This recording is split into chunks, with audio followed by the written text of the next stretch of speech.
44장 전숙열전. 끝까지 윗사람을 저버리지 않아야 한다. 전숙은 조나라 형성사람으로 그 조상은 제나라 신천시의 후예이다. 전숙은 금수를 즐겼고 악그공이 있는 사는 곳에서 황노의 학수를 배웠다. 전숙은 사람됨이 엄격하고 청렴하여 스스로를 아끼면서 사람들과 왕래하고 사귀기를 좋아했다. 조나라의 어떤 사람이 그를 재상 조오에게 추천했다. 조오가 다시 조나라 왕 장우에게 말하자 조나라 왕은 그를 낭중으로 삼았다. 몇 년 동안 그는 매우 정직하고 청렴하고 공정하게 일을 하였으므로 조나라 왕은 그를 현명하다고 여겼으나 다른 관직으로 승진시키지는 않았다. 때마침 진이가 대나라에서 반란을 일으켰다. 한나라 7년에 고조가 그를 치러가는 길에 조나라를 지나게 되었다. 조나라 왕 장우는 몸소 상을 받쳐들고 먹을 것을 내면서 매우 공손하게 예절을 갖추었으나 고조는 다리를 쭉 뻗고 앉아 오만한 자세로 그를 꾸짖었다. 이때 조나라 재상 조오 등 수십 명이 한결같이 화가 나서 장왕에게 말했다. 왕께서는 예의를 갖추어서 황상을 섬기시는데 지금 황상께서 왕을 이런 식으로 대하신다면 신등은 모반을 일으킬 것을 주청합니다. 조나라 왕은 손가락을 깨물어 피를 내더니 이렇게 말했다. 아버지께서 나라를 잃으셨을 때 폐하가 아니었다면 여러분은 죽어서 몸에서 벌레가 나왔을 것이오. 여러분은 어찌 그렇게 말하시오? 다시는 그런 말을 입 밖에 내지 마시오. 관고 등이 말했다. 왕은 장자라 은덕을 배반하지 않을 것이다. 결국 몰래 고조를 시해하기로 논의했으나 공교롭게도 이 일이 발각되었다. 한나라가 조서를 내려 조나라 왕과 모반한 신하를 모두 체포하려 하자 조오 등은 모두 스스로 목숨을 끊었으며 관고만 붙들렸다. 이때 한나라에서 조서를 내렸다. 조나라에서 감히 조나라 왕을 따르는 자가 있으면 삼족을 멸하는 죄에 처한다. 그렇지만 맹서와 전숙 등 10여 명은 붉은 옷을 입고, 죄수복을 말합니다. 붉은 옷을 입고 머리를 깎고 형태를 차고 조나라 왕가의 노예라고 일컬으면서 조나라 왕 장우를 수행하여 장안에 이르렀다. 관고가 사건의 진상을 분명하게 밝혔으므로 조나라 왕 장우는 풀려났으나 폐위되어 선평으로 좌천되었다. 장우는 진언하여 전숙 등 10여 명을 추천하였다. 고조는 그들을 모두 불러들여 이야기를 해보았는데 당시 한나라 조정의 신하 중에서 그들보다 나은 사람이 아무도 없었다. 고조는 기뻐서 그들을 모두 군수나 제후의 재상으로 삼았다. 전숙이 한중 군수가 된 지 10년쯤 되었을 때 마침 고후가 죽고 여시 일족들이 반란을 일으키자 대신들은 그들을 주살하고 효문제를 옹립했다. 어진 사람은 지친 병사를 전쟁터로 내몰지 않는다. 효문제는 즉위하고 나서 전숙을 불러 물어보았다. 공은 세상의 장자를 아시오? 전숙이 대답했다. 신이 어찌 그것을 알겠습니까? 황제가 말했다. 그대가 장자이니 당연히 알 것이오. 진숙이 머리를 조아리고 말했다. 옛날에 운중 군수였던 맹서가 장자입니다. 당시 맹서는 흉노가 변경으로 크게 쳐들어와 약탈하였을 때 운중이 가장 큰 피해를 입었으므로 파면된 상태였다. 그러자 황제가 말했다. 선제께서 맹서를 운중 군수로 두신 지가 10년이 넘었는데 맹서는 흉노가 단 한 차례 쳐들어와도 굳게 지켜내지 못했고 이유도 없이 전쟁으로 죽은 사졸들이 수백 명이나 되어 장자가 본래 사람이나 죽이는 자이겠소? 그대는 무슨 근거로 맹서를 장자라 하시오? 전숙이 머리를 조아리며 대답했다. 이것이 바로 맹서를 장자라고 하는 까닭입니다. 관고 등이 모반을 꾀하였을 때 황상께서는 조서를 내려 조나라에서 감히 조나라 장왕을 따르는 자가 있으면 삼족을 멸하는 죄에 처한다라고 했습니다. 그러나 맹서는 스스로 머리를 깎고 목에 칼을 쓰고 노예 차림으로 조나라 왕 장우를 수행하여 장우가 가는 곳이면 어디라도 가서 그를 위해 죽을 힘을 다해 섬기려고 했는데 어찌 스스로 운중 군수가 될 줄 알았겠습니까? 당시 한나라와 초나라가 서로 대치하고 있어 사졸들은 모두 지치고 고달파하고 있었습니다. 흉노의 묵돌은 북이 이거는 흉노의 북쪽 오랑캐를 말합니다. 흉노의 묵도는 부기를 막 정복하자마자 변방으로 쳐들어와 해를 끼쳤습니다. 맹서는 사졸들이 지치고 고달파는 것을 알고는 차마 나가서 싸우라는 말을 하지 못하였습니다. 그러나 병사들이 앞을 다투어 성벽에 나아가 목숨을 걸고 싸웠는데 그 모습은 마치 아들이 아버지를 위하는 것 같고 동생이 형을 위하는 것과 같았습니다. 이러한 이유로 죽은 자가 수백 명이나 되었던 것입니다. 맹서가 어찌 일부러 그들을 내몰아 싸우도록 했겠습니까? 이것이 바로 맹서를 장자라고 하는 까닭입니다. 이에 황제가 말했다. 어질구나 맹서여. 그리고는 다시 맹서를 불러 운중 군수로 삼았다. 얻는 것보다 잃는 것이 많으면 차라리 덮어라. 몇 년 뒤 전숙은 법에 저촉되어 벼슬을 잃었다. 양나라 효왕이 사람을 보내 전에 오나라 재상이던 원왕을 살해하자 경제는 전숙을 불러 양나라로 가서 그 사건을 조사하도록 했다. 전숙이 일의 진상을 모두 알아내 돌아와 보고하니 경제가 말했다. 양나라에 그러한 일이 있었소? 전숙이 대답했다. 죽을 죄를 지었습니다. 그러한 일이 있었습니다. 황제가 말했다. 그러한 일이 어떻게 있을 수 있소? 전숙이 대답했다. 황상께서는 양나라 왕의 일을 규명하지 마십시오. 황제가 물었다. 무엇 때문이요? 전숙이 말했다. 지금 양나라 왕을 추살하지 않는다면 한나라의 법은 시행되지 못할 것이고 법을 적용하여 처형한다면 두 태우께서는 음식을 먹어도 단맛을 모르고 잠자리에 누워도 편안히 주무실 수 없을 테니 이것은 폐하의 걱정거리가 될 것입니다.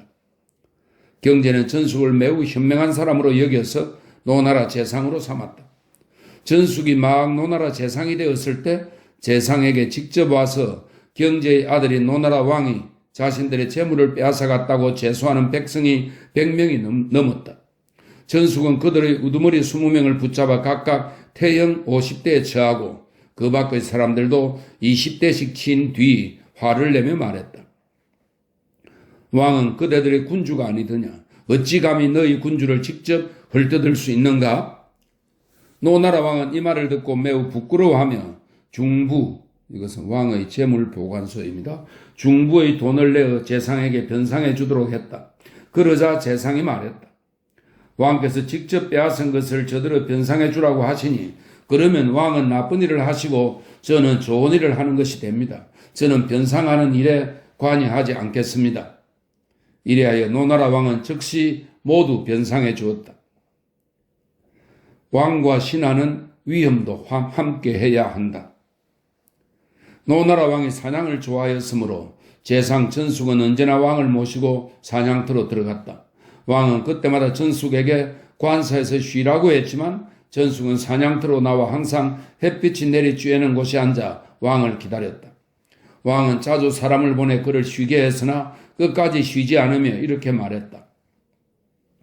우리 왕이 사냥터에서 몸을 드러내놓고 있는데 내 어찌 혼자 관사에 가서 쉬겠소? 노나라 왕은 이 일로 하여 밖으로 나가 논의는 일이 그다지 많지 않았다. 몇 년 뒤에 전숙이 임기 중에 세상을 떠나자 노나라 왕은 황금 100근을 주어 제사를 지내게 하려고 했으나 작은 아들 전이는 받지 않고 말했다. 황금 100근 때문에 선친의 명예를 손상시킬 수 없습니다. 전이는 몸이 건강하고 힘이 있어 위장군의 사인이 되었으며 여러 차례 그를 따라가 흉노를 쳤다. 위장군이 전인을 황제에게 추천하여 전인은 낭중이 되었다. 몇 년 뒤 그는 이천석의 관리로 성상의 장사가 되었다가 벼슬을 잃었다. 그 뒤 황제는 그를 시켜 삼하, 이것은 하남, 한해, 하동을 말합니다. 사마를 몰래 조사하도록 하였다. 황제가 동쪽 지역을 순시할 때 전인이 보고한 안건이 이치에 맞았으므로 황제는 기뻐 그를 경보 도의로 임명하고 한 달 전 뒤에 사직, 성상 보좌역입니다. 사직으로 옮기도록 했다. 몇 년이 지나 그는 태자의 일에 연루되어 죄를 짓게 되었다. 당시 좌성상이 직접 군대를 거느리고 와 사직 전인에게 성문을 닫고 지키라고 명령했는데 태자를 놓아주는 죄를 지어 형리에게 넘겨져 사형에 처해지게 되었다. 전인이 반란군을 일으켜 장릉에 이르렀는데 장릉의 혈령 차천추가 전인의 모반을 보고하여 전인 일가는 멸족되었다. 형성은 지금 중산국에 있다. 태사공은 말한다. 공자가 일컬어 말하기를 어느 나라에 가든지 반드시 그 나라의 정사를 듣는다라고 했는데 바로 전숙 같은 사람을 가리켜 한 말이다. 그는 현인 맹서를 의롭게 여기 있지 않았으며 현명한 군주 노나라 왕의 아름다운 등망을 나타내어 잘못을 저지르지 않도록 했다. 전인은 나와 잘 아는 사이였기 때문에 나는 그를 아울러 논하였다. 부리는 사람을 보고 사귀는 사람을 보라. 저 선생은 말한다. 내가 낭으로 있을 때 들었는데 전인은 전에 이만과 사이가 좋았다고 한다. 이만은 형량 사람으로 어려서 부모를 여의고 가난하고 고달프게 살았다. 그는 남의 수레를 끌고 장안에 갔다가 그곳에 그대로 눌러앉아 하찮은 벼슬 아치라도 데리고 하였지만 기회가 없었다. 점을 쳐 자기 마음대로 호적을 만들어 무공의 집을 정하였다. 무공현은 북풍 서쪽에 있는 작은 마을로 골짜기 어기는 촉군의 잔도로서 산에 가까웠다. 이만은 무공이 작은 마을이라 호글이 없으니 이름을 쉽게 높일 수 있을 것으로 여겨 머물렀다. 그는 남을 대신하여 구도는 정장수하의 낮은 관직명입니다. 구도가 되고 정부는 정장수하의 낮은 관직입니다. 이것도 정부가 되었으며 뒷날에는 정장, 역정의 우두머리로 심리마다 한 명이 있었다고 합니다. 정장이 되었다. 마을 사람들이 모두 사냥하러 나오면 이만은 언제나 그들을 위하여 고라니, 사슴, 꿩, 토끼 따위를 나누어 주었다. 노인과 젊은이와 장년층을 구별하여 험난한 곳과 평탄한 곳으로 안내하니 사람들은 모두 기뻐하면서 말했다. 걱정할 것이 없구나. 소경, 이만의 자아입니다. 소경은 공평하게 분별하고 지혜와 전략이 있으니 다음날 다시 모이도록 하니 모여든 자가 수백 명이었다. 임소경이 말했다. 아무개의 아들 갑은 어째서 안 왔습니까? 모두 그가 사람을 알아보는 능력이 빠름에 놀랐다. 그는 뒤로 삼노에 임명되었고 친민, 고을의 일을 관장하는 직책입니다. 친민으로 추대되었으며 나아가서는 300석을 받는 현의 우두머리가 되어 백성을 다스렸다. 황제가 천하를 순시할 때 휘장 등을 갖추지 않은 죄를 지어 벼슬을 그만두었다. 그러나 곧 위 장군의 사인이 되어 전인과 만나게 되었다. 둘 다 사인으로 문화에 같이 있으면서 뜻이 맞아 서로 친하게 지냈다. 이 두 사람은 집이 가난하여 돈이 없으므로 장군의 가신을 말합니다. 가감을 섬기지 못하였다. 가감은 그들을 사람을 물어뜯을 정도로 사나운 말을 기르는 것으로 보내버렸다. 두 사람이 잠자리를 같이 하여 누웠는데 전인이 조용히 말했다. 사람을 몰라보는구나 가감이여. 이만이 말했다. 장군도 사람을 볼 줄 모르는데 어찌 가감이 알 수 있겠는가. 위 장군은 이 두 사람을 데리고 평양공주, 한무제의 누이이면서 평양의 조수의 아내입니다. 평양공주의 집에 들렀는데 공주의 집에서는 두 사람을 기노들과 한자리에서 밥을 먹게 하였다. 그러자 이 두 사람은 칼을 뽑아 깔아놓은 자리를 잘라 따로 앉았다. 공주의 집안 사람은 모두 그들의 행동을 보고 매우 놀라고 싫어하였으나 감히 꾸짖지는 못하였다. 그 뒤 위장군의 사인 중에서 낭을 선발한다는 조서가 있었다. 장군은 사인들 가운데 잘 사는 사람을 골라 안장 딸린 말과 비단옷과 옥으로 장식한 칼을 갖추게 하고 궁궐로 들어가 아뢰고자 했다. 때마침 현명한 대부로 알려진 소부 조우가 위장군에게 잠시 들렀다. 장군은 추천할 사인들을 불러 조우에게 보여주었다. 조우는 차례로 그들을 불러 물어보았으나 10여 명 가운데 일솜씨가 뛰어나고 지혜로운 자가 한 명도 없었다. 조우가 말했다. 내가 듣건대 장군의 문화에는 반드시 장군급의 인물이 있다고 했습니다. 옛말에 그 군을 알지 못하면 그가 부리는 사람을 보고 그 아들을 알지 못하면 그 아들이 사귀는 벗을 보라라고 했습니다. 지금 장군의 사인을 추천하라는 조서가 내려진 까닭은 장군께서 현명한 사람과 문무에 뛰어난 선비를 얻었는지 보려는 것입니다. 그런데 지금 부유한 집 아들만을 골라서 아뢰고자 하시니 그들은 지략이 없어 마치 나무로 만든 허수아비에 비단 옷을 입힌 꼴입니다. 장차 이 일을 어떻게 하려고 하십니까?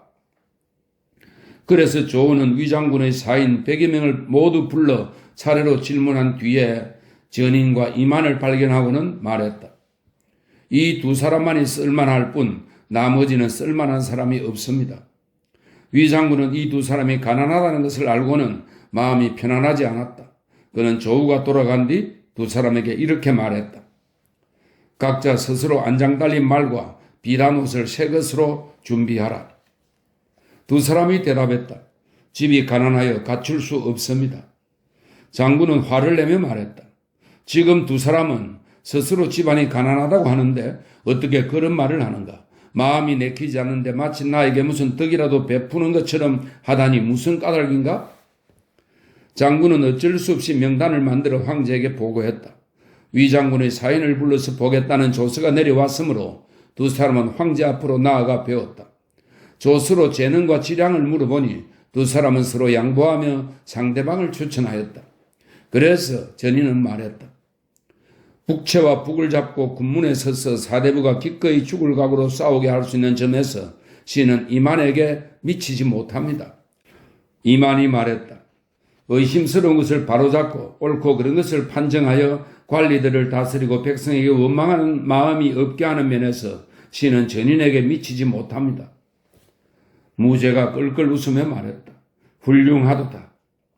이만에게는 북군을 지키게 하고 전인은 하수의 강가로 보내 변방의 둔정과 곡식을 감독하고 보호하게 했다. 이 두 사람의 이름이 천하에 드러나게 되었다. 그 뒤 이만은 익주자사가 되었고 전인은 성상의 장사가 되었다. 전인은 글을 올려 다음과 같이 말했다. 천하 각 군의 태수 가운데 사사로운 이익을 꾀하는 자가 매우 많습니다. 그 중에서도 삼하가 가장 심하므로 신이 먼저 사마를 조사하여 밝히고 싶습니다. 사마태수는 모두 궁궐의 귀인, 귀인은 황제의 총애를 받는 태감을 말합니다. 모두 궁궐의 귀인과 결탁하고 있고 삼공과 친인척 관계이므로 두려워하거나 꺼리는 바가 없습니다. 먼저 사마를 바로잡아 천하의 간상 관리들에게 경고해야 합니다. 이때 하남과 한해태수는 모두 의사대부 두주의 친족이고 하동태수는 성상 석경의 자손이었다. 당시 석시문벌은 9명이 2,000석을 받을 만큼 권세가 왕성하고 존귀하였다. 전인이 여러 차례 글을 올려 그들의 일을 아뢰니 대부 두씨와 석씨가 사람을 보내 전 소경에게 말했다. 우리가 감히 무슨 말을 하려는 것은 아니지만 소경께서는 우리를 무고하여 욕되게 하지 말기 바랍니다. 그러나 이미 전인이 사마를 낱낱이 조사하여 사마 태수를 모두 형리에게 넘겨 사형에 처한 뒤였다. 전인이 돌아와 사건을 보고하자 무제는 기뻐하며 전인이 유능하고 횡포를 일삼는 권세가들을 두려워하지 않는다고 여겨 성상의 사직에 임명하였다. 이로써 전인의 위세는 천하를 진동시켰다. 그 뒤 태자가 반란을 일으키는 일이 있자 성상은 직접 병사를 이끌고 사직에게 성문을 맡아 지키도록 했다. 사직은 태자가 황제와 고륙을 나눈 아버지와 아들 사이이니 지나치게 야박한 것을 바라지 않을 것이라고 생각하여 태자가 재릉, 항고조 유방 등 제왕들의 능묘입니다. 재릉을 지나가게 했다. 이때 무제는 감천에 있었는데 의사대부 포군을 보내 성상을 문책했다. 어째서 태자를 풀어주었는가? 성상이 대답했다. 사직에게 성문을 지키게 하였는데 그가 태자에게 문을 열어주었습니다. 글을 올려 보고하고는 사직을 체포하여 구금하도록 허락해달라고 청했다. 사직은 형리에게 넘겨져 사형에 처해졌다. 이때 이만은 북군의 사자의 호군이 되어 있었다. 태자는 북군의 남문 밖에서 수레를 세워두고 이만을 불러 부주를 주며 군대를 이끌고 나가도록 하였다. 이만은 절을 하고 부주를 받기는 했으나 안으로 들어간 뒤 문을 닫고 나오지 않았다. 무제는 이 이야기를 듣고 이만이 부주를 받는 체 하면서 태자의 일에 참가하지 않은 까닭이 무엇인지 궁금했다. 이보다 앞서 이만은 돈을 취급하는 북군의 낮은 벼슬아치에게 모욕을 준 일이 있었는데 그 낮은 벼슬아치가 글을 올려 말했다. 이만은 태자의 부주를 받고 나에게 깨끗하고 좋은 것을 주기 바란다라고 말했습니다. 이 좋은 것은 무기를 말합니다. 올라온 그를 보고 무제는 말했다. 그는 노회한 벼슬아치로다. 태자가 병사를 일으킨 것을 보고 앉아서 성패를 지켜보다가 승리자를 따르려는 이중적인 마음을 가졌구나. 이만은 죽을 죄를 꽤 많이 지었지만 나는 언제나 그를 살려주었다. 그는 지금 간사한 마음을 품고 있으며 불충한 생각을 가지고 있다. 그러고는 이만을 형리에게 넘겨 사형에 처하도록 했다. 대체로 달이 차면 기울고 사물은 성하면 쇠락하는 것이 세상 이치로다. 앞으로 나아가는 것만 알고 뒤로 물러설 줄 모르며 오래도록 부귀의 형세에 있으면 화가 쌓여 동티가 나게 마련이다. 그러므로 법년은 월나라를 떠났고 물러나 관직과 직위도 받지 않았다. 그러나 이름은 후세까지 전해져 만세에 이르도록 잊혀지지 않으니 어찌 그를 따를 수 있겠는가. 뒤에 관직에 나아가는 사람들은 이 점을 삼가고 경계하기 바란다.